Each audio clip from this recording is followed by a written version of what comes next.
ہے، ہمارا اپنا پروگرام ہے۔ میں بھی انشاءاللہ العزیز حضرت کا بیان سنوں گا، بہت ہی دلچسپ بیان ہوتا ہے اور الحمدللہ مجاہدانہ بیان، چونکہ ہے بھی حضرت الحمدللہ مجاہد، تو چونکہ کافی وقت بھی چکا ہے، بیان کا وقت نہیں، میں اپنا سارا وقت حضرت کو دیتا ہوں انشاءاللہ العزیز۔ دل جمی کے ساتھ آپ بھی سماعت فرمائیں، میں بھی انشاءاللہ العزیز سماعت کرتا ہوں۔ اللہ تبارک و تعالی حضرت کی صلاحیتوں میں، علم عمر میں برکت نازل فرمائے، اور اللہ تبارک و تعالی ہمارے آئے ہوئے جو مہمان ہیں ان سے ہمیں استفادے کی توفیق نصیب فرمائے۔ وما علینا الا البلاغ۔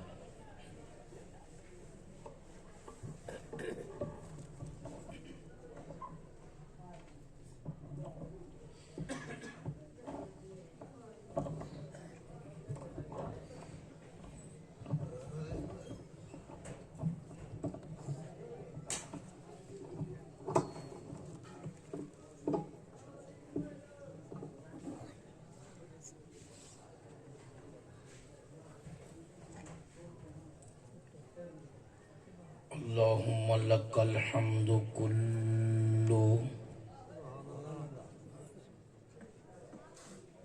ولك الذكر كله ولك الشكر كله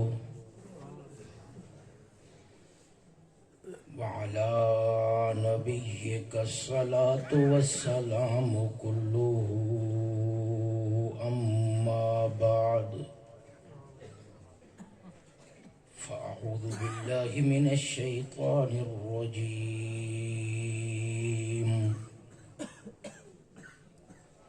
بسم الله الرحمن الرحيم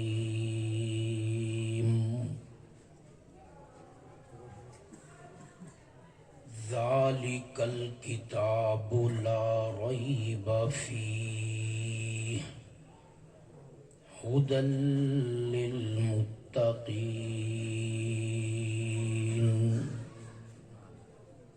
صدق الله العظيم۔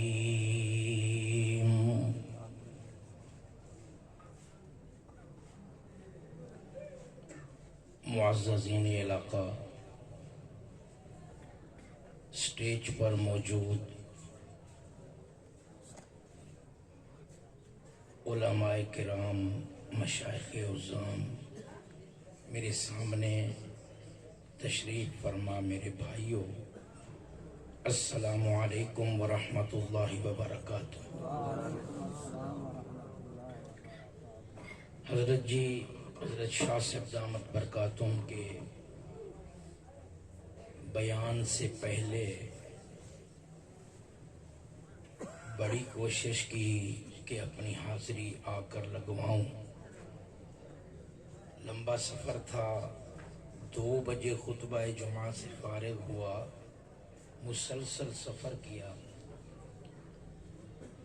تاخیر ہو گئی،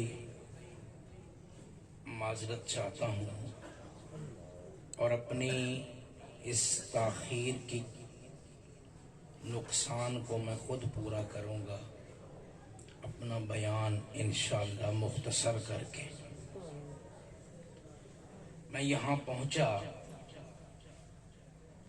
دفتر میں تو یہ پینا فلیکس اشتہار دیکھا، میرے ذہن میں تھا کہ سیرت کا عنوان ہوگا، ہر طرف ربیع الاول میں، ربیع الثانی میں اسی موضوع پر پروگرام منعقد ہوتے ہیں، لیکن یہ مدرسے کی دستار بندی اور عظمت قرآن کا جلسہ ہے۔ میری یہ بھی عادت ہے کہ میں جہاں حاضر ہوں اشتہار پر لکھے ہوئے عنوان کی پابندی کرنے کی کوشش کرتا ہوں۔ آپ تھک چکے ہوں گے، مغرب کے بعد سے آپ مسلسل اس پنڈال میں تشریف فرما ہیں، لیکن میں آپ سے تھوڑا سا تائید مانگوں گا، کوئی بات سمجھ آئے تو آپ نے میرا ساتھ دینا ہے، ساتھ دیں گے انشاءاللہ؟ ماشاءاللہ۔ آیت مبارکہ جو میں نے سورہ بقرہ کی قرآن کریم کے ورق اول کی آیت اول سورہ فاتحہ کے بعد آپ کے سامنے پڑھی ہے، اس میں اللہ رب العزت نے 2 دعوے کیے ہیں اور دونوں دعوے قرآن پاک کے بارے میں ہیں۔ پہلا دعویٰ ہے ذالک الکتاب لا ریب فیہ، اور دوسرا دعویٰ ہے ھدی للمتقین۔ جب قرآن اس دھرتی پہ آیا تو قرآن کی مخالفت بھی ساتھ ہی شروع ہو گئی۔ لوگوں نے انکار کرنے کے لیے بڑی بڑی باتیں بنائیں۔ ایک بات یہ ہوتی تھی کہ یہ جی محمد الرسول اللہ صلی اللہ علیہ وسلم عرب ہیں اور فصیح و بلیغ انسان ہیں، یہ رات کو بیٹھ کے کلام بناتے ہیں اور صبح لوگوں کو سنا کے کہتے ہیں یہ اللہ کا کلام ہے۔ اپنی بات کو اللہ کی بات کہہ کر معاذ اللہ استغفر اللہ خاکم بد، ہم یہ اپنی دکان چلا رہے ہیں، یہ نیا دین لانا چاہتے ہیں، یہ ہمارے باپ دادا کے مذہب سے ہمیں پھیرنا چاہتے ہیں۔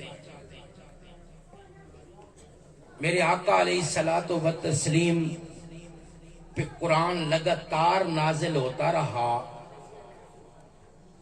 اور ادھر سے انکار بھی لگاتار ہوتا رہا۔ مزاحمت اور مخالفت کی تحریکیں زور پکڑتی چلی گئیں۔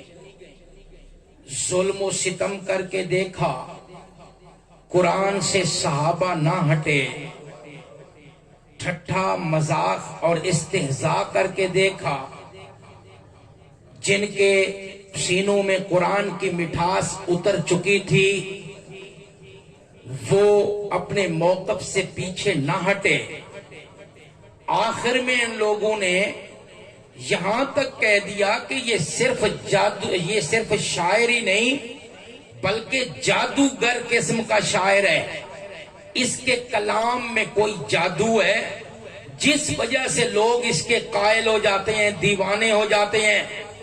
یہ دعویٰ ان کا کرنا تھا۔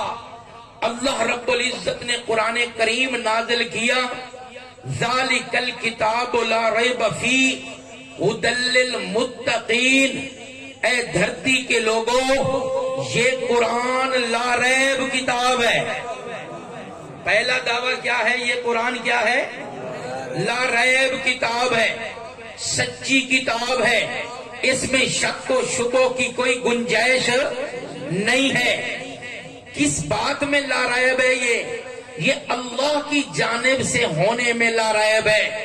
اس میں شک نہ کرنا کہ یہ اللہ کی جانب سے ہے یا کسی اور طرف سے آئی ہے۔ پکی بات ہے ذالک الکتاب لا ریب فیہ۔